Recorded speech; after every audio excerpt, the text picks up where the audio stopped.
நீங்க இந்த காலர் டியூனை ஒரு நாளைக்கு 8 ல இருந்து 10 தடவை கேட்டிருப்பீங்க. சிம் கார்டு செயலிழப்பு, மின்சார துண்டிப்பு, KYC புதுப்பிப்பு அல்லது உறவினர்கள் உடல்நிலை சரியில்லாமல் இருப்பதாக அல்லது எந்த காலர் டியூன்? இந்த சைபர் செக்யூரிட்டி காலர் டியூன் தாங்க.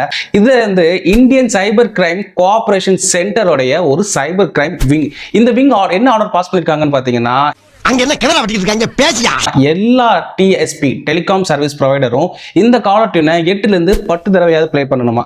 எதுக்காகன்னு பாத்தீங்கன்னா, இந்தியால சைபர் ஸ்கேம்ஸ், டிஜிட்டல் ஸ்கேம்ஸ்ன்றது அதிகமாயிருச்சு. உங்களுக்கு கார்டு இருக்கு இல்லையா, அந்த கார்டை ரினியூ பண்ணணும். கார்டு மேலே 16 நம்பர் இருக்கும். அந்த 16 நம்பர் கொஞ்சம் சொல்றீங்களா சார்?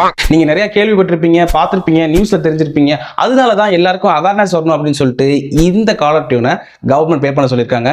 பர்டிகுலரா இந்த சென்டர் பாத்தீங்கன்னா, நான் சொன்ன அந்த சைபர் செக்யூரிட்டி விங் தான் இந்த ஆபரேஷன்ஸை ஹேண்டில் பண்ணிட்டு இருக்காங்க. பிபிபி இல்லடா, அது ஒரு போலீஸ் குரூப். முக்கியமா என்னன்னு பாத்தீங்கன்னா, இந்த ஸ்கேம்க்கான மெயின் ரீசன்ஸே கால் பண்ணி உங்க மகன் அரெஸ்ட் பண்ணிட்டாங்கன்னு சொல்றது.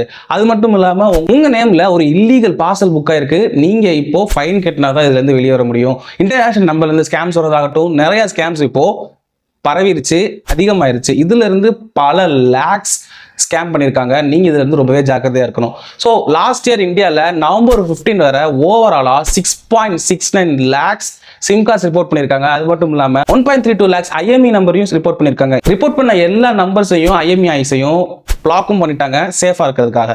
ஸோ நீங்க பண்ண வேண்டியது எல்லாமே இந்த வீடியோ உங்க ஃப்ரெண்ட்ஸ் அண்ட் ஃபேமிலிக்கு ஷேர் பண்ணுங்க, அவங்களும் சேஃபா இருக்கட்டும். இந்த வீடியோ பிடிச்சிருந்தா சப்ஸ்கிரைப் பண்ணிக்கிறங்க.